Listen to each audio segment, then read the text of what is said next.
Coming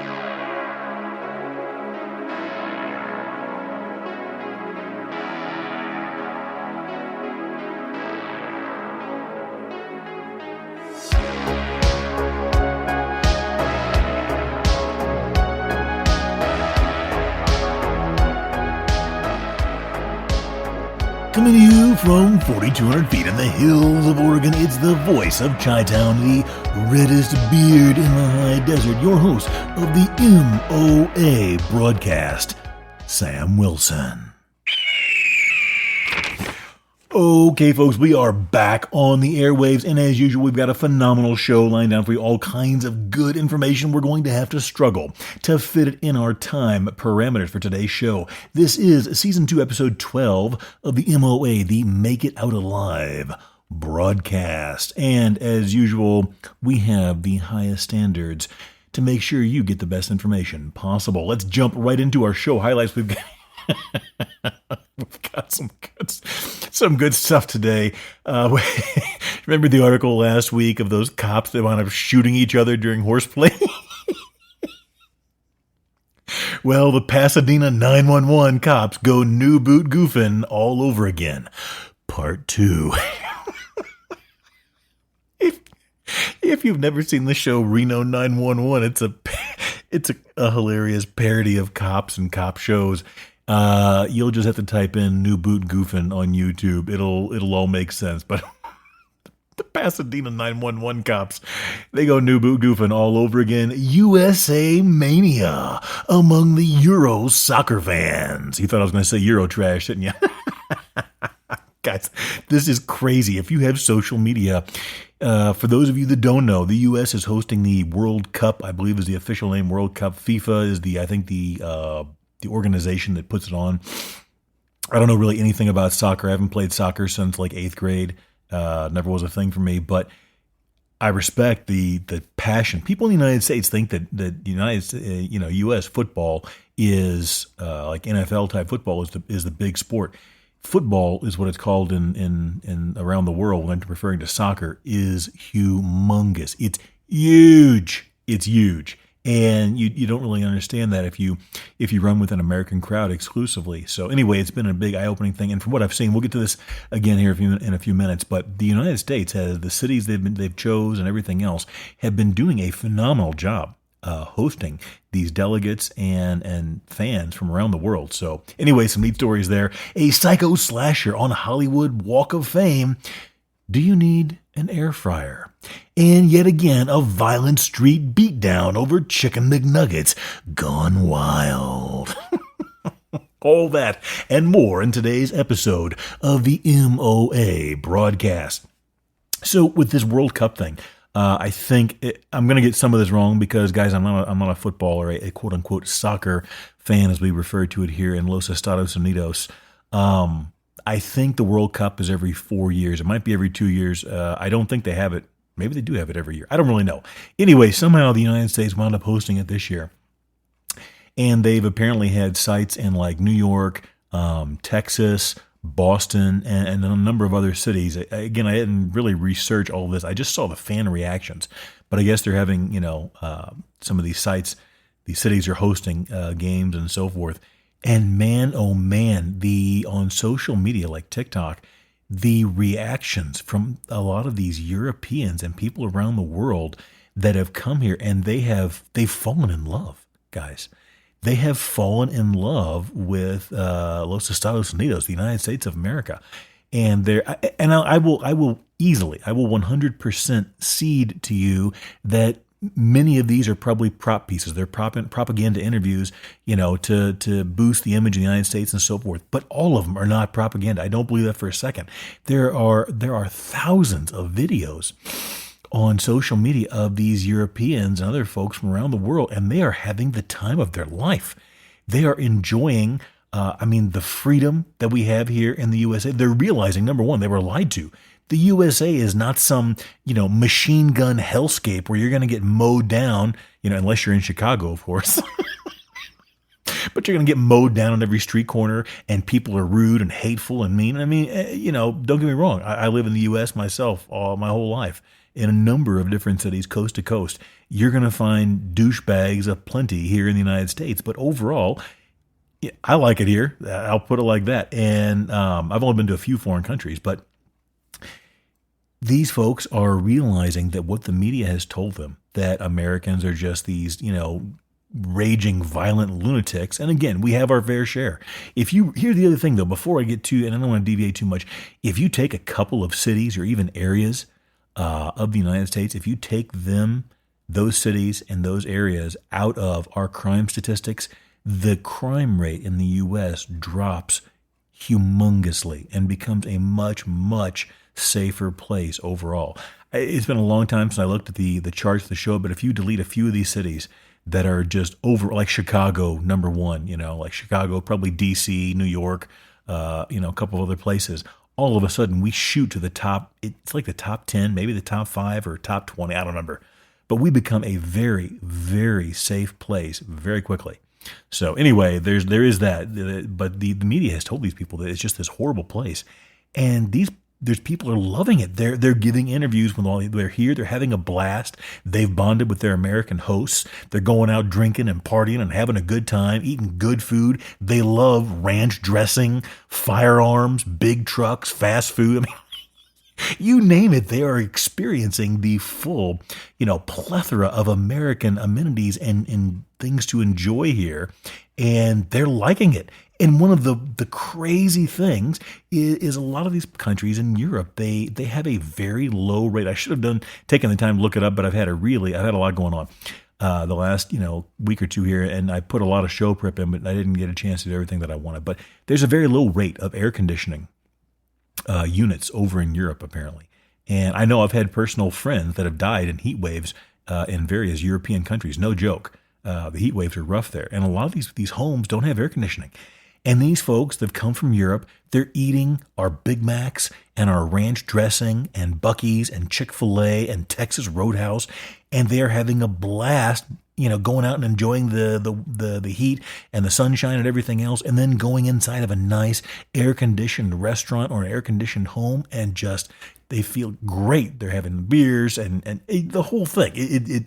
They're having a great time, and I tell you, it's kind of contagious. I felt really good for them. I'm not I'm not an emotionally involved person in the situation, but it did bring a smile to my face seeing all these people that are like, you could tell that, again, even if I 100% cede you, if I grant you that a lot of these or a number of these social media accounts are propaganda and influencers, some of them are real, and you can tell some of these people are genuinely having a blast. They did tons of interviews with I don't want to go back, and some people have said they're not going back. Now, whether or not they do that or not, I have no idea if they follow through, but they are having a good time eating our chicken. I mean, I love fried chicken. And they had videos of them in Chick-fil-A, Popeyes, and other places. What's the one I haven't tried is Cane's. I don't know. I have no idea if it's good or not. You see a lot of videos for them on social media, and some people say, "Oh, it's not that big of a deal. It's just regular fried chicken." Some people say it's greatest, but they're in all these different places and they're eating this, and especially the ranch. It was so much that I don't know. I didn't have time to research and see if it was an actual. A legitimate warning by the TSA or not, but they're warning these Europeans going back home about how much ranch dressing they could take with them back to Europe, because what a signature American product, right? Ranch dressing. And they interviewed a number of people, and like, yeah, when you go to our grocery stores over here, there's like 1 or 2 different types of ranch, and they're like either disgusting or what, I don't know. I've never bought ranch dressing in France, so I don't really know what it's like. But they were loving this ranch dressing. There were videos of them squirting it straight down their mouth. They're having a good time, obviously. There's some humor involved, but so they are just loving it. And a lot of the men they've interviewed, they're like, we can actually own firearms here to protect our families and to do essentially whatever we want. We don't have to drive these tiny little, mini diesel cars. We can have big jacked up Ford trucks and all. I mean, it's hilarious because it's just like this awakening, and they are having a blast with it. So I'm happy for them. Hope they have a good time, and hopefully they all make it home safe. But it looks like a good time. A lot of sunshine, too. A lot of these folks were sunburnt. So make sure you're careful out there, folks. One other thing before I get into the episode, too, I wanted to hang on, let me get a quick sip here.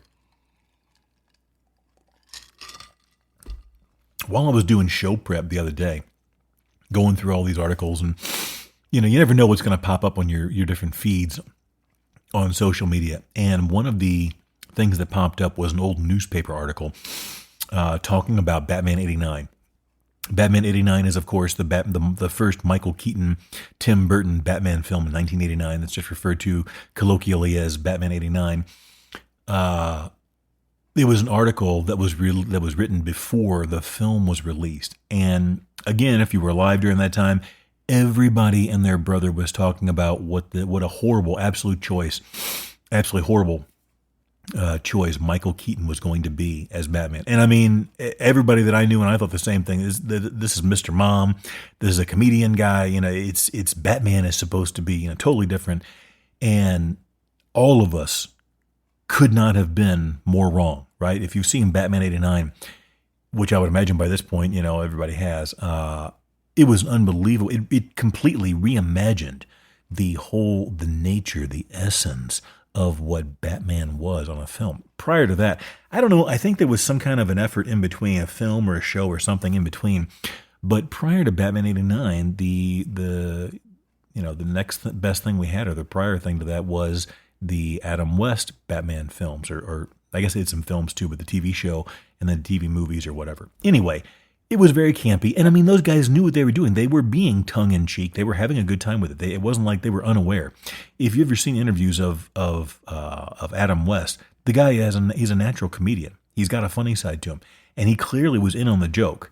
I think that a lot of people somehow got disconnected from that and thought that they were being totally serious. But anyway, I digress here.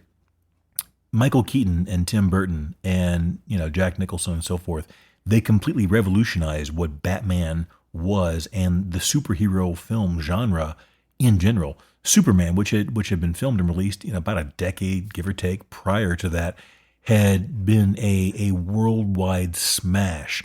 And they had the tagline, "You'll believe a man can fly." And if you saw that movie, especially before you saw things with CGI and all the modern stuff, you believed that he could fly, because Christopher Reeve, he had a background in flying or piloting gliders, and he applied that knowledge, to being when he was on the wires and so forth. It was unreal. When you first see that movie, especially pre-CGI, where essentially anything is possible, that Superman, especially 1 and 2, 3 and 4, 4 was a complete stinker and a dud. 3 at least had a few redeeming moments. You had Richard Pryor. It was an interesting film. But regardless, Superman completely, blew the doors off. It was a huge success. And then it was followed up in '89 by Batman, which completely took it in a different direction. Batman was now, instead of being funny and campy, and even like a bright superhero like Superman, he was dark and he was dangerous. He didn't have the no-kill rule. He essentially had no rules other than to win. And it was amazing. So then we had a slew of that. I'm only going to mention briefly, because I owe Ben Affleck an apology here. Not that he knows who I am, obviously, but there were several Batmen that followed. I won't even mention the other two in between, Michael Keaton and Christian Bale. Those movies were bombs, in my opinion, and I know one of them was at least kind of semi-decent, depending on who you talk to, but especially the one with the guy from ER. I won't even say his name. And I don't think it was entirely his fault. That movie was just absolutely horrible. But anyways, Christian Bale, in my opinion, the Bale and Nolan trilogy was probably the best overall as far as being the most realistic. And this was a situation where you could imagine Batman actually existing in this world. And that was the point. People talked about, he wasn't as good of a fighter as this, and this and that. The whole point of the Bale/Nolan trilogy was it was supposed to be at least as grounded in reality as possible for what it was. Okay. Now, if you're not willing to suspend your disbelief and enjoy the films, then that's fine. But that was kind of the point. Then we had Batfleck, which was Ben Affleck as Batman, went totally in the other direction. This was a beefy, bulked up, armored Batman that was a phenomenal hand-to-hand combatant. He knew how to get in there and get down. And there are 1 or 2 action sequences in particular, especially the warehouse fight in, I think it was the Batman v Superman film, which was kind of a mess. We won't get into that, but the Lex Luthor, in my opinion, was absolutely horrible. But the Batfleck, he did a great job. Ben Affleck, I thought was going to be way worse than like the Michael Keaton thing was going to be, and Ben Affleck was amazing. He clearly put a tremendous amount of work into getting his physique where it was. He wasn't really ripped out as far as low body fat, but he had some serious muscle mass that you could tell was. Whether he used any special vitamins or not, I have no idea. I don't really care. That's immaterial. He's there to present a product, a package, and to sell that to people, and he did. And he portrayed the Batman that was the fighter, and like he wasn't like the Arkham type games and in comic books. I will say you got to give the guy credit because that suit looked extremely uncomfortable. It was bulky. I don't even know how he moved in that thing, and he did some really, really good fight scenes in that film. Extremely unrealistic, but that's okay. Again, you suspend that disbelief. His Batman was about fighting more.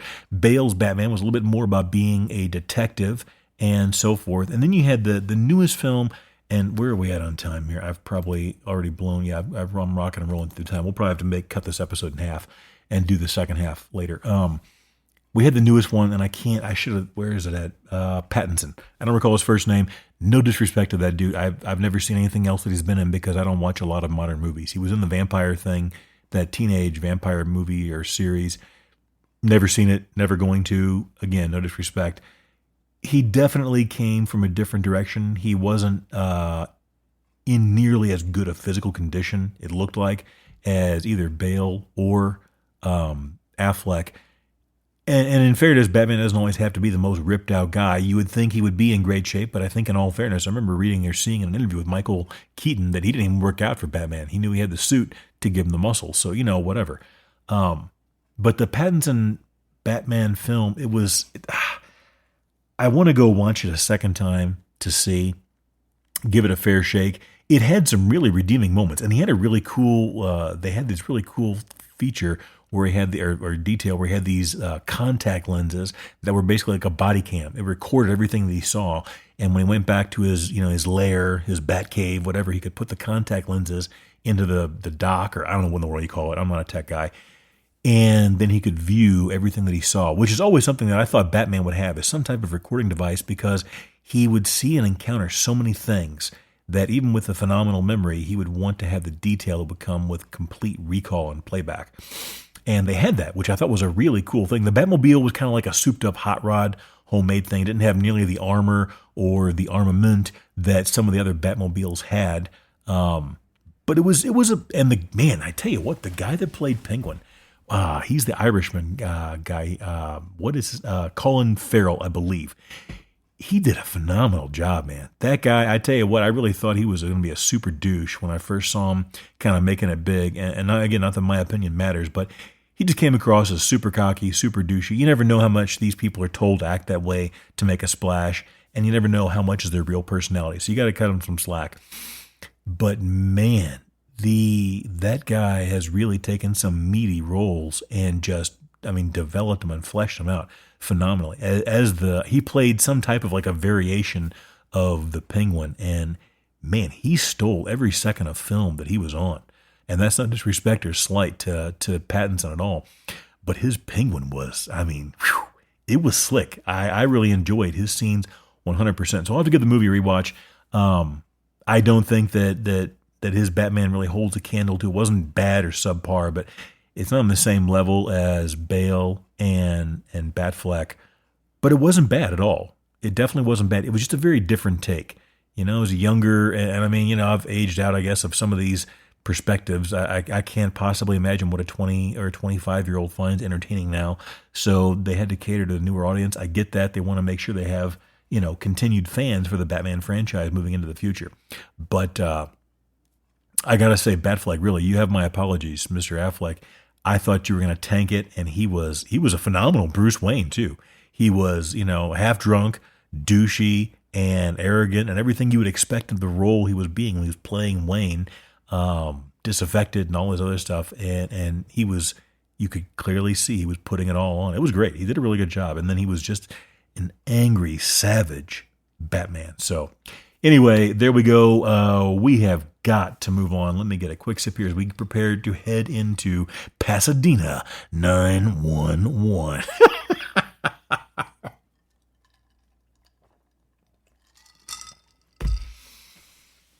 Okay, if you'll recall, you can't make this up.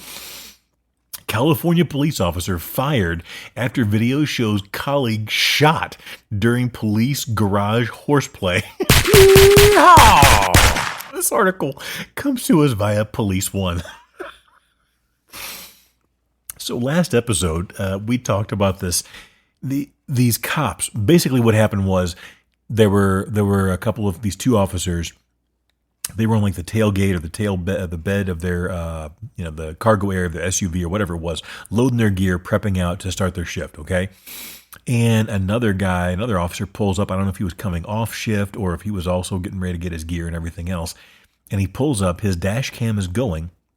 And as he pulls up to these two officers, one of the officers that's outside in front of his SUV or the back of it, he quick draws his pistol and aims it at the guy that's pulling up, that's arriving.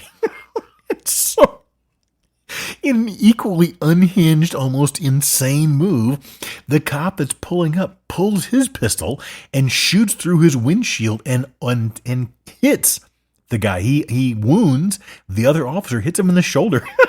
Look, I had to get it on, man. He was making a move. I had to get it on.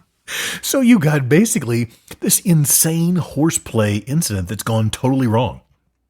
This guy pulls up. Now we're going to get into this in just a minute. Who knows what in the world's going on here? But the bottom line is one officer quick draws his pistol and aims his loaded, presumably loaded pistol at the guy pulling up. And the guy pulling up in the car pulls his gun while he's driving and blasts through the windshield and desk pops this guy right in the shoulder. And the guy goes down. Now, fortunately, everyone lived. That's the main thing. I mean, there's no real need for anyone to die here. So, fortunately, everyone lived. What did the mayor have to say for it? Pasadena Mayor Victor Gordo. You can't make these names up. Okay, Gordo, what happened? He called the conduct juvenile unacceptable behavior at the highest level. Video released by the Pasadena Police Department, yada, yada, yada. We already covered that. He got shot. It was described as, quote, unquote, juvenile horseplay inside a department parking garage. It led to one officer's firing and remains under criminal review, KABC reported. Pasadena Police Chief Gene Harris identified the officer who fired the shot as Roy Alatorre. The wounded officer, who was struck on the shoulder, has since recovered and remains employed by the department, according to KABC. Now, it was the officer who fired the shot, Roy Alatorre, apparently, that was the one that was fired. Gordo, that's the mayor, Gordo, he sharply criticized the officer's conduct after video, yada, yada, yada, calling it juvenile, it's unacceptable. Yeah, we get all that. What are we going to do about it, though? What in the world was going on that two cops thought it was not only okay to aim their firearms, their loaded, apparently, firearms at each other, at least one was definitely loaded, and then shoot another guy in the name of horseplay? The video shows one officer drawing his weapon and pointing it at another officer who was seated inside a patrol vehicle before reholstering it. Police said the officer inside the vehicle also drew his weapon, which discharged. I think that means he squeezed the trigger and fired it, but whatever. I won't interpret what the article says. Discharged, sending a round through the windshield and striking the other officer. This guy's probably got permanent hearing damage on top of it all. If you've ever fired a firearm, inside of an enclosed space like that, trust me, it is extremely loud, and there's nowhere for the noise to escape to. Even if the windows are down, I'll guarantee you that guy suffered at least some serious temporary hearing damage and probably some long-term hearing issues as well. They go on to condemn it, this, that, and the other. Now, here's the thing. Let's finish it here. Blah, blah, blah. Horseplay and or failure to adhere to safety rules and standards will not be tolerated. Yada, yada, yada. Harris said the investigation remains ongoing and cited that as the reason the video was not released sooner. The criminal investigation has been forwarded to the district attorney's office for review, according to Gordo. Now, here is where, in a shocking twist, speaking for myself alone, I wonder, how do we fire one guy and not the other? Now, obviously, the guy that actually fired his weapon and shot a fellow cop, a coworker, Clearly that's the more egregious offense. But I mean, if we look at this in the strictest sense, that guy, if we're going to be completely fair about this, what if him and this other cop can't stand each other? Okay, what if they're both involved in a relationship with the same woman or man or whatever in the world? I have no idea what their deal is. And I'm not saying any of this is true, but what if they had a history between each other or with each other, and the cop that was pulling up genuinely had no idea whether or not this cop was serious or not, and maybe he just thought he completely flipped his lid and was gunning for him? I think there's a strong case to be made for this guy, this officer that got fired. Again, he was terminated because he shot somebody at work, okay? But we don't know what in the world's going on there. There could have been a lot of history. I think at the very least, that guy has probably got an excellent case to explore a lawsuit. And I'm sure they have unions and lawyers and everything involved. They're looking at all of that. But that's not, to me, as cut and dried as it might be. What if him and that guy had some serious beef or serious history, and he's like, or even if he just makes it up, and I'm not saying he would never do that, I'm sure, but even if he just said that, that's going to trigger a few things that have to be investigated. Because when somebody points a gun at you, look at it like this: if we're on the street and and the cops approach you or they walk up to you and you pull a pistol, whether you fire it or not, if you quick draw McGraw a pistol and point it at a police officer in America, what's going to happen? Chances are you're going to go down in a hail of bullets, and there's an excellent chance they're going to reload and keep firing, right? We've seen this happen more than once. We've seen cops in America do a mag dump, empty their entire magazine practically on an acorn that fell on top of a patrol vehicle that they thought was a gunshot. So if you actually pull your firearm and aim it at a cop, it's objectively not the most insane thing in the world for him to pull his pistol and then open fire. Now, am I saying it was good? Absolutely not. The whole thing is absolutely stupid at the highest level.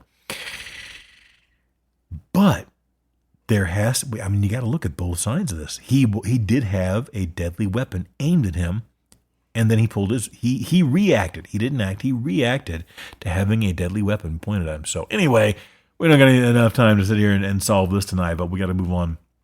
I wouldn't be surprised if there was more discipline. And what they'll probably do is keep it internal, under wraps, and we won't ever find out exactly how it all went down. But I don't think that's how can you put that all on one dude? Yes, one guy he pulled the trigger and probably overreacted in a big, big way, but he had a guy pull a gun on him, man. You never know what people are going to do. People flip out all the time. That wouldn't be the first man or officer that has flipped out and has fired on people. So anyway, there we go. Now, let's just check briefly. Okay, we're not doing too bad. We're going to go ahead and get into this. I've been talking about with exercise and stuff. And again, I started a separate series, the Hit Files. Excuse me, we'll have a new episode coming out for that in the next probably 3 to 5 days. You can catch it the same way. It's not an officially serialized, numbered episode of the M.O.A. broadcast. We do it separately as what's called a bonus episode. But we'll have another one of those out in about 3 to 5 days as we dig deeper into the high-intensity training method. But I wanted to get into nutrition and meal prepping a little bit. Now, if you've ever been in training or if you just have a regular job and you don't want to go eat fast food junk or microwave like those big ass BIGAZZ, the big ass cheeseburgers and burritos and stuff. It's like vending machine junk. Absolutely horrible for you, in my opinion. There's very little redeeming nutritional quality in those food products. If you like to meal prep, even if you don't take it seriously, even if you just prepare an entree or do it a couple of times a week and then go to Chipotle or whatever in the world is your fancy McDonald's once or twice a week, one of the things I want to talk about is an air fryer. Let me get a quick sip here real quickly.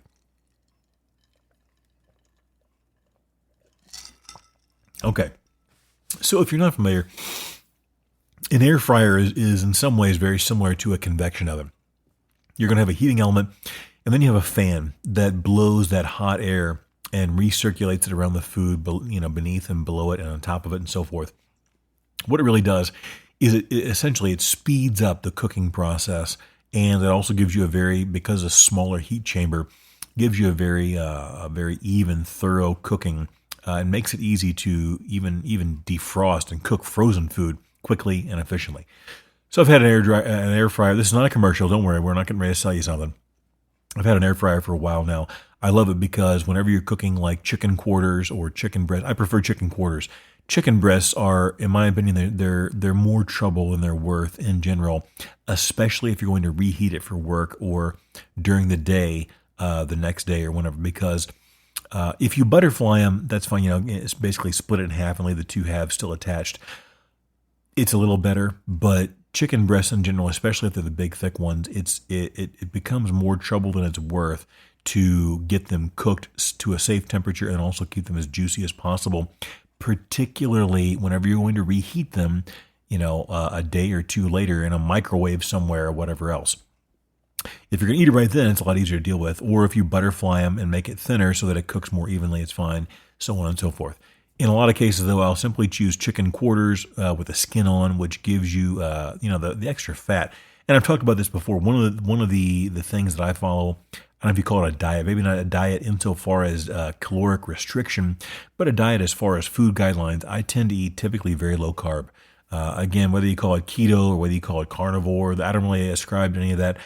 I just know what I've been doing for the last 25 to 30 years. In general, I try and keep my carbs pretty low. For me, pretty low means typically between 15 to 20 grams of carbohydrates a day.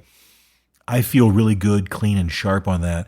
And it's not really for weight loss. It's just I feel good that way. And I have meals that are, that I have planned down to the last calorie that work very, very well for me as far as satiety or satiety, depending how you want to pronounce it. And that's one of the things that chicken quarters or chicken thighs with the skin on, they help with, is that feeling of satiety or satiety, depending again how you want to pronounce that. That are easier and more, they're juicier and so forth to both cook and reheat. And the air fryer simply makes it good. So if you're not familiar, I got to put a pin in this so we can keep moving here.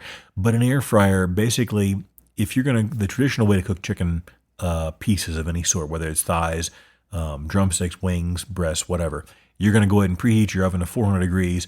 Get a cookie sheet out there, baking pan. You're going to put aluminum foil or whatever on there, and then the oil and yada yada yada. Takes 15 minutes to preheat it, and then it's between 30 and 40 minutes to cook it, and so on.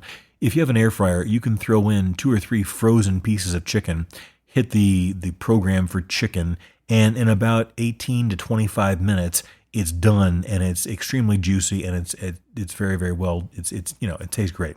And a lot of these air fryers will even have a button that where for the last 2 or 3 minutes, it'll turn it almost like a broil mode, and it will, if you put a little bit of oil on the chicken, even if it's skinless, it will kind of it'll sear it, and you'll have almost like a crust, a seared skin crust on the outside, and it gives it a somewhat proximal flavor to a distant relative of like fried chicken. It's very good.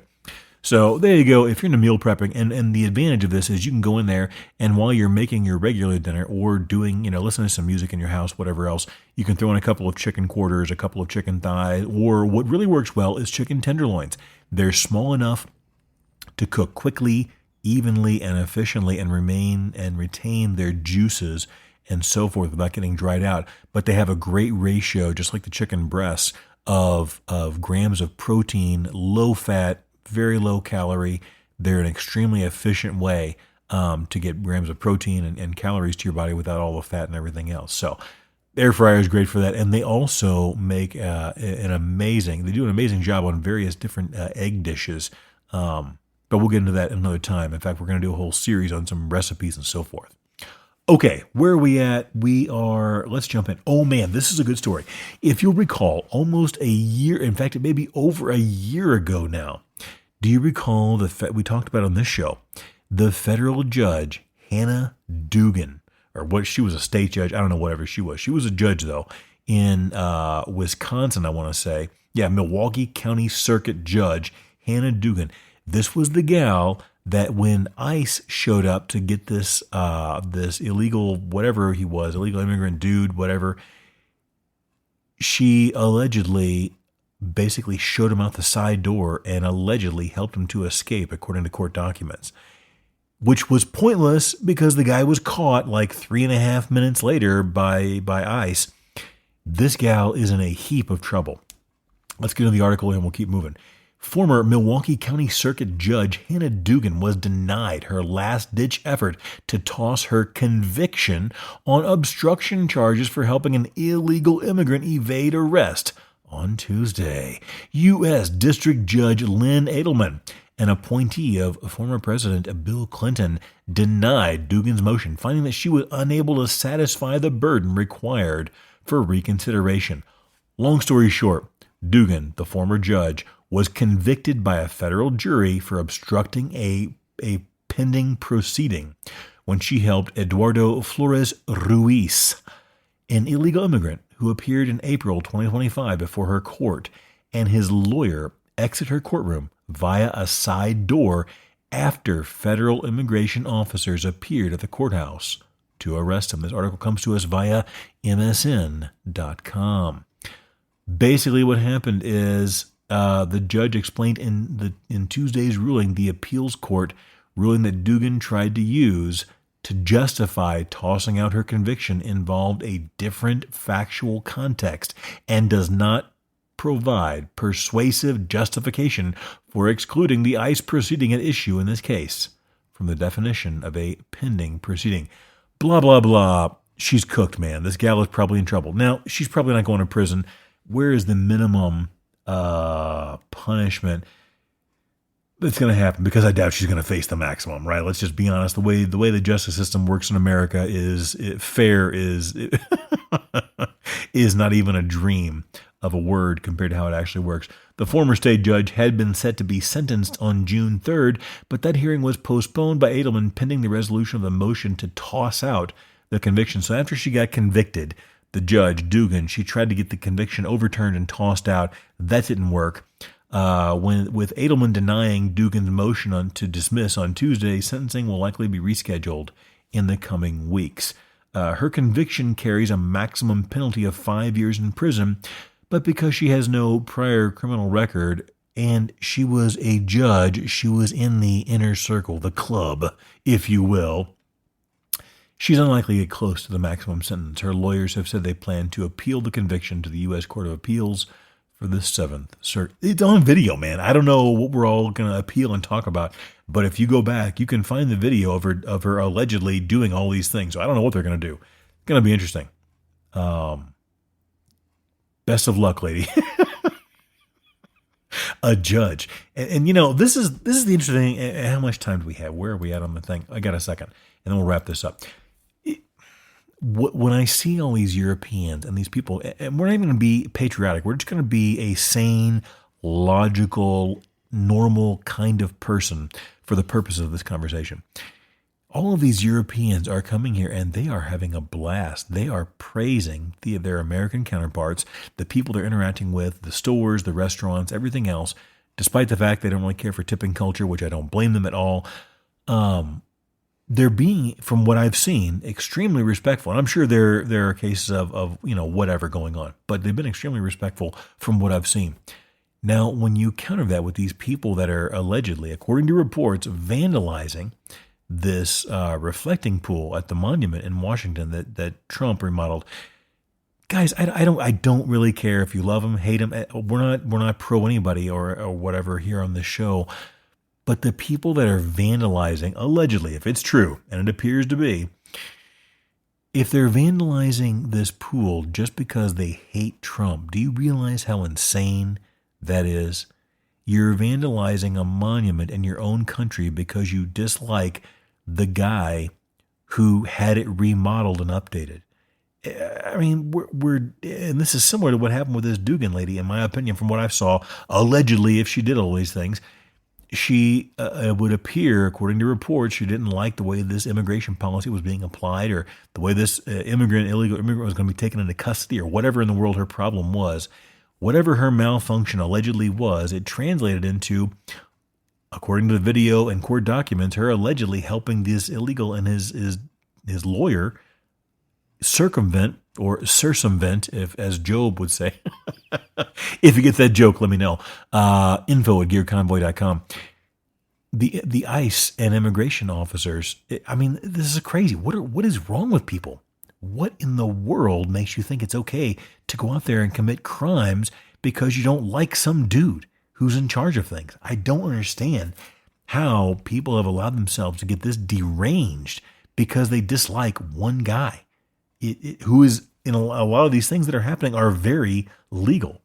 They're very legal. Whether you like them or not, whether they make you feel good or not, whether or not it negatively impacts people you know, a lot of these policies and things that are being done are legal according to the law and the Constitution as of right now. Now, if you don't like the law and the Constitution, then by all means go out and do something and change it, yada, yada, yada. But we don't just get to decide on a whimsy what we choose to agree and support as lawful when these things are ratified in the Constitution of the United States of America. So there you go. You know what? We'll have to get to these other stories next week. Let's go on down. Where are we at on time? Yeah, let's wrap this sucker up. Where? Scroll it. Oh, yeah. It's time for the M.O.A. Chaos Report, where somebody's bad decisions give you a good laugh. Real news, real hard, real funny. Some elements modified for extra laughs. All right. Unsurprisingly, we find ourselves in the great state of Florida yet again. Our headline comes to us via tamaractalk.com. Not loving it. Woman accused of violent beatdown in McDonald's drive-thru worker over an unhappy meal. Hey, boys. A woman is accused of attacking a McDonald's drive-thru worker after complaining that her order was taking too long. According to a Broward County Sheriff's Office arrest report, deputies responded on June 9 to a 911 call reporting a burglary and battery at the McDonald's at 8375 North Pine Island Road. Investigators said the confrontation began when a customer became upset while waiting in the drive-thru and complained that her food order was taking too long. Look, I had to get it on, man. He was making a move. I had to get it on. Give me my food. I am hungry for some chicken nuggets. Law enforcement identified the suspect as Sholanda Walls. Sholanda Walls, pardon me, ma'am, Sholanda Walls, 43, of Pompano Beach. Investigators said Walls became involved in a verbal argument with a drive-thru employee that escalated into a physical altercation when she reached through the drive-thru window and punched the worker in the face multiple times, according to report. Yeehaw! Give me my Chicken McNuggets right now. I'm gonna you up. Give me my chicken nuggets. The employee attempted to defend herself, but Walls allegedly continued striking her, causing visible facial injuries. Allegedly. Tamarack Fire Rescue treated the employee at the scene. Investigators noted in their report that the McDonald's employee had serious swelling, bruising, and a laceration beneath her right eye that was bleeding when detectives arrived.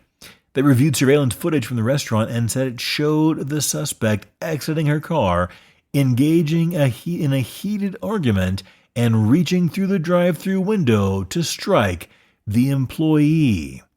I'll buy that for $1. Later that evening, Walls returned to the McDonald's and attempted to report the incident herself, according to investigators. Deputies took her into custody and said she provided a full confession regarding the confrontation. Walls was arrested and Shalandra was transported to the Broward County main jail. She was later released after posting a $15,000 bond. All right, folks, that's going to do it. Remember, don't wait until you have an emergency to prepare. If you wait, it may be too late. If you don't make it out alive, you don't make it out at all. Stay safe out there, folks.